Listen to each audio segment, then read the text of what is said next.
ไข่กระเทียมไข่กระเทียมกระทุนแล้ว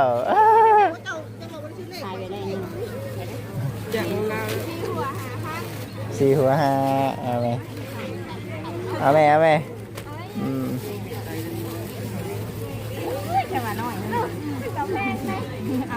เอาใจเด็กน้อยดีเนาะ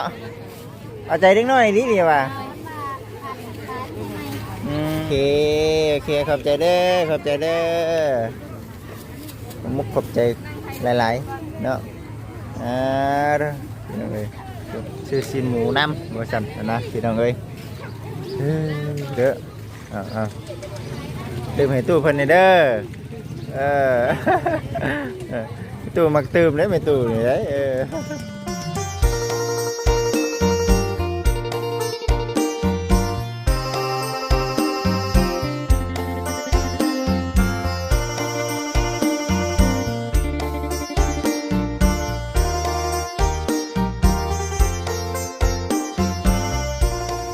บรรยากาศรอบเศร้าเด้อพ่อแม่พี่น้องเด้อกราบทักทายสบายดีเด้อสบายดีสวัสดี FC ทุกท่านทั้งฝั่งลาวฝั่งไทยทั้งต่างประเทศพี่น้องเลยคือเก่าเช่นเคยสิ้นหมูประตูหัวใจเฮาพี่น้องเนาะอย่างเล็กอย่างน้อยไปก่อนมื้อนี้ก็ได้เอาทั้งสามีนะสบายดีสบายดีเนาะตอนเศร้าเด้อพี่น้องเด้อเนาะ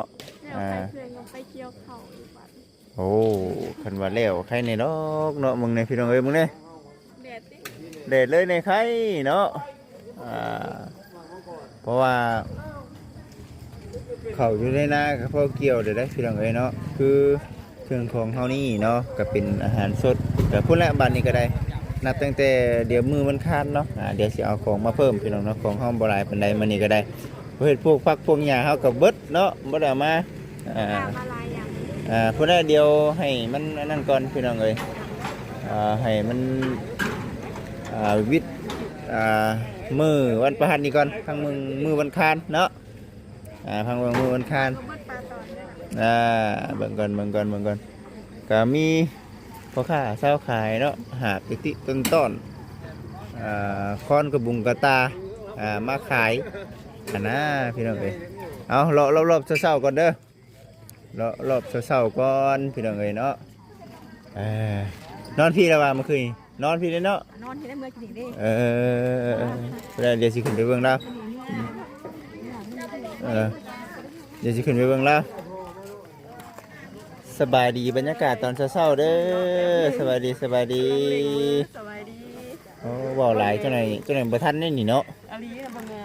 เฮ้ยยังอะไรโอ้ยยังบ่ได้หายบ่นี่ตายถือท่องถือไถ่ว่ามือก่อนมาจะได้เป็นรอยไส้บริการเพื่อนเราแชร์ตลอดโอ้ยหานาทีหนึ่งเอ้ยอย่ามันนับพี่ได้ใช่มาพี่น้องเอ้ยต้องเป่าได้ต้องเป่ายังนี่โอ้ลมมีลมอยู่บ่พอจะเปิดแห้งดีมันก็แบบหกคนใช่จักเตานี่ใช่3เตาบ่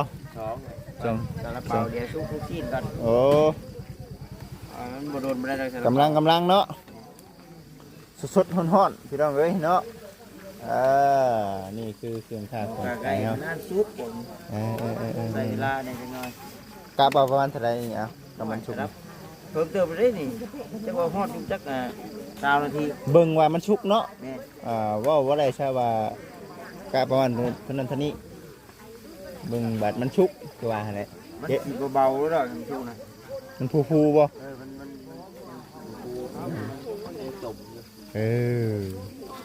นี่ออเดอร์บ่นี่โอ้คือดีแท้ว่าสู้ยังดีนี่สามีน้าน้อยมันมาขายในสดินบ่วันนี้บ่เห็นโดนในไรเนาะไปรอกันเด้อไปพี่น้องเอ้ยเลาะบรรยากาศรอบเช้าเดี๋ยวมีแต่แม่ค้านี่แล้วเนาะมีแต่แม่ค้านี่แหละโอ้หมักพุงหมักทั่วเนาะหมักนาว น้ำไม้ป้าน้ำไม้ยังอะไรเอามาขายอยู่ได้นี่เนาะ หน่อไม้ ไม่ไร อะไร เห็นบ่ ชื่อซอยเด้อ เอาไม่ยังหรอกเนาะ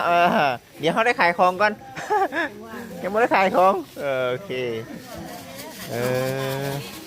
มีผักบัวหัวหอมเนาะ อ้าวฝนตกเกือบจะหมดได้ ผักบัวหัวหอ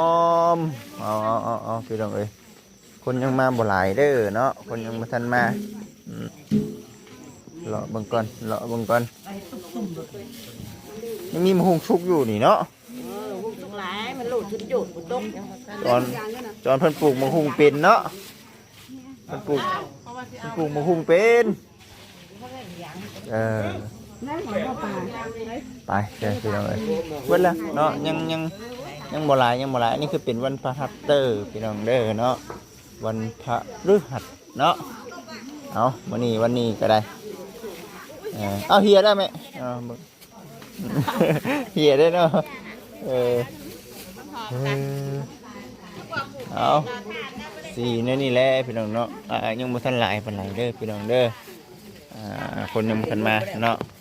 ถึงช่วง5 โมง5 โมง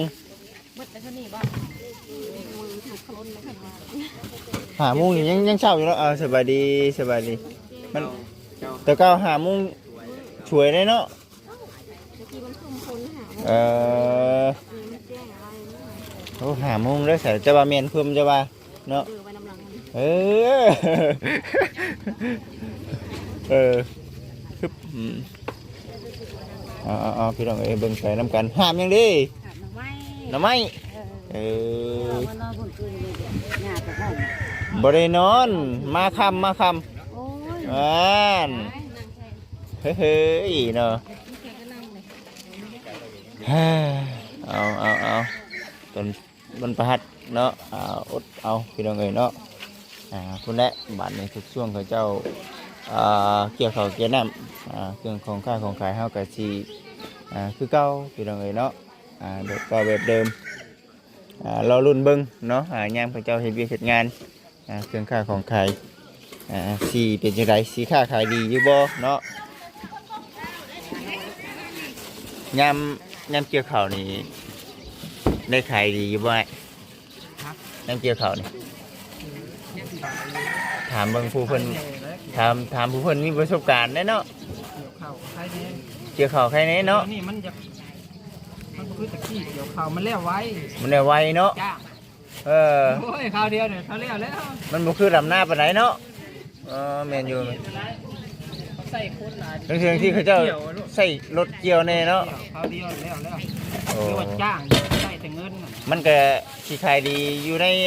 วบบ่เดียวนึงเนาะมันก็สิบ่ยาวนานเบิ่งเพิ่งได้มันบ่คือยามลำหน้าได้ แบบจ้างเอาหลายๆคนมาลงบาทเดียวกินเดียวนี่ก็แล้ว แม่น เขาเห็นไว และมือมันคันผู้ใดสิไปเอาของมาเพิ่มเขาก็ได้มื้อนี้ของบ่หลายปานใดมื้อนี้ ชอบไปเมื่อวานเนี่ย ยังคือเก่าอยู่บ่นี่ราคาเท่าไหร่ดีนี่โอ้เสียแล้วบ่เลย ยังสูงอยู่ ยังสูงอยู่เนาะตะกี้50 60ตะกี้ไป ทะเลได้ ยังมาทันเลยได้เนาะ เอาสั่นพี่น้องเด้อเนาะติดตามดูชมเบิ่งไปน้ำกันกระบุงค้อนกระตาแล้วแต่หัวคิดปัญญาของไผลาวหาเงินหาคำพี่น้องเอ้ยเนาะพี่น้องเอ้ยเนาะทางไอ้ตู้เพิ่นซื้อซีนหมูน้ำบ่สั่นนะพี่น้องเอ้ยเด้อตื่มให้ตู้เพิ่นนี่เด้อตู้มักตื่มได้ไหมตู้นี่ได้เด้อเกี่ยวข้าวอะไรตู้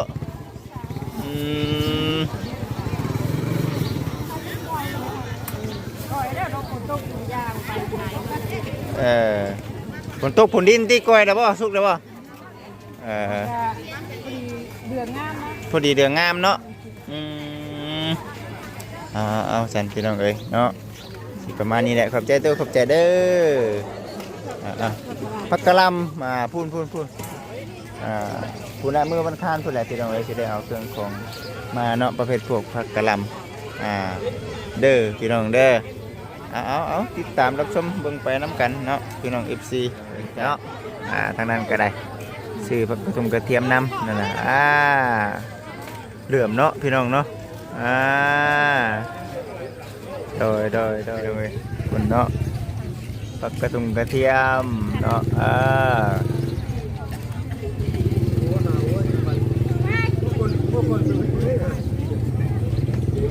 พอได้ป่ะนี่แหละเฮ้ยพ่อเสียงตู้เนาะโอเคเข้าใจพ่อเข้าใจพี่น้องเนาะเบิ่งไปกระเทียมมานี่เนาะโอเค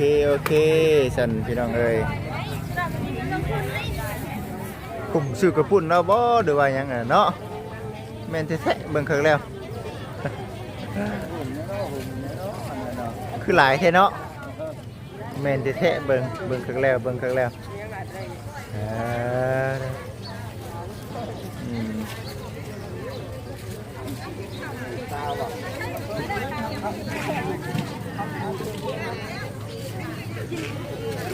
ผักกระเทียมบ่ตู้ผักกระเทียมบ่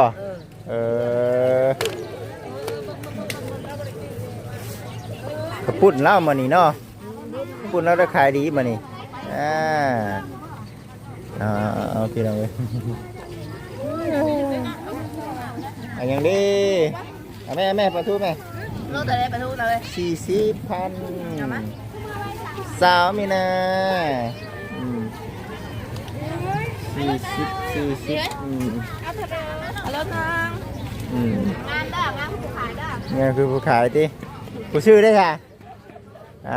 บ่งามคือผู้ซื้อในบ่เนาะหากระตือเนาะบ่ได้เอางามคือลูกค้ากับพ่อแหละคนขายยามันเนาะคนขายเนาะยกให้ลูกค้าเบิดแต่คนงามตัวไข่ตัวงามยกให้ลูกค้าเบิดความงามนี่พี่น้องเอ้ยโอเคยังอยู่โอเคพอจะได้มาขายของซอยเนาะบอกคุณครูหรอกนี่ได้มาเอาทอนอีก40,000เป็น5อันเนี่ยย่อมนิดนึงไม่ได้โอเคย่อมนิดนึงมันไม่ได้แล้วเนาะโอเคขอบใจโอเคไข่กระเทียมกระทุนแล้ว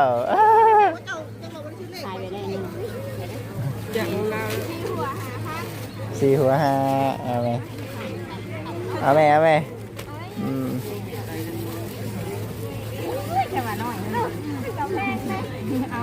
เอาใจเด็กน้อยดีเนาะ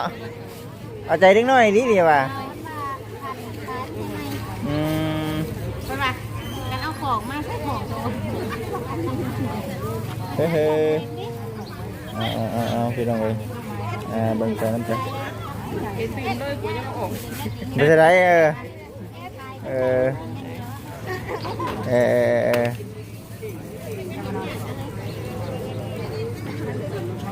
ชุบเดือกเอา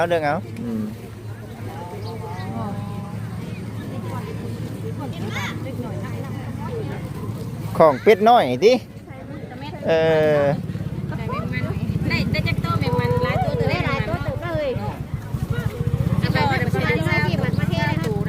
ประมาณ20บ่มันได้อยู่เนาะมันได้อยู่ประมาณ10ตายโตมากลัวแน่ว่าก็ได้อยู่ดอกได้อยู่20นะได้อยู่20ตัวนั่นได้อยู่พี่น้องเอ้ยเนาะเบิ่งไปน้ำกันเด้อพี่น้องเด้อเนาะเบิ่งไปน้ำกันพูดได้เดี๋ยวมือวันคานพี่น้องเนาะมือวันคานเดี๋ยวชีไปเอาของมาเพิ่มมานะของเขามันบ่หลายเนี่ยพี่น้องเอ้ยมานี่นะโอเคขอบใจเด้อมุกขอบใจหลายๆเนาะพี่น้องเอ้ยคือสีประมาณนี้แหละคนกระลายได้ล่ะพี่น้องเอ้ยเมื่อไหร่บ่ขึ้นได้บ่โอเคไป ไปพี่น้องเอ้ยคือสิประมาณนี้แหละโอ้บรรยากาศตกคนเช่าเลยๆในไทยเนาะพี่น้องเนาะโอเคเนาะ โลกสวยว่ะ อ่า เน็ตออกนะเว้ย คนสวยบ่คนสวยมาซื้อช่วยด่ะ คนสวยต้องมาตอนสวย คนสวยต้องมาตอนสวยเนาะ ไฮเลนออกก้อนช่องไอทิวมันกระจ่างใสแค่นั้นมันบอกกระจ่างใสได้ แม่นแท้ๆสบายดี เราเตรียมทองไว้อยู่ ฮะ เตรียมทองอยู่ได้ ดูได้ตีใหญ่ๆเลย 65,000อะไรโลนึง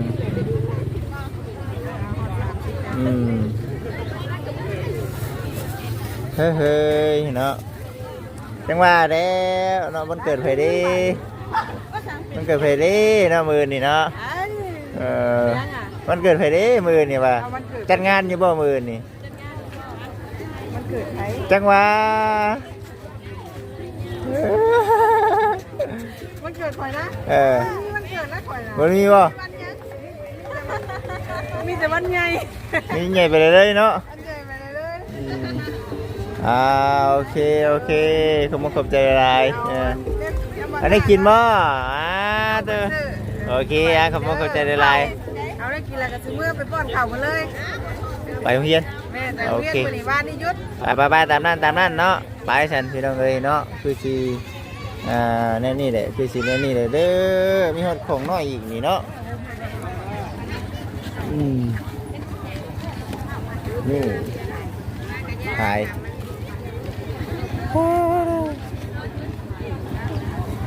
มาไว้น้ำมันดีมูนี เฮ้ยังเด้บาทนี่เนาะติบข่าวเราหน้างามเนาะงาม ก็ชานเป็นกระชื่อมืด เออ แม่ดิ แต่พอเราสารเป็นอยุก็เสียว่านี่ กระชื่อมืดใช่ช่วยกัน เกี่ยวเข่ากับพวกเรา บาสิเกียวเราแห้งเมื่อนี่แหละ คุณมาจะแหกนี่ แห้งนี่เขาไม่ได้เกี่ยวหึงบ่เกี่ยวจนแล้วบ่เดี๋ยวว่าแห้งนี่เนาะเย็นแต่ใจเนาะ แปดตัวนี้ คำเอา ไม่ใช่5,000ป่ะ อันนี้มันบรินี่ได้เขียนชิปบริตัวนี้ โอเคซีซอยได้ตัวนี้ได้ซีซอยได้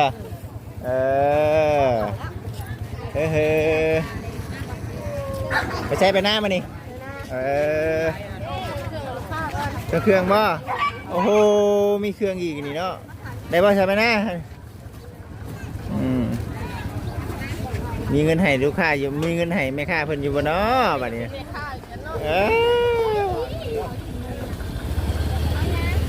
เอาดินหมูบ่ได้บ่ใช้ไปหน้าครับบ่ได้น้ำเพิ่นก็ได้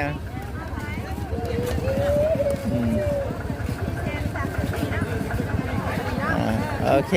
ขอบใจขอบใจเด้อพี่น้องเลยสีประมาณนี้แหละ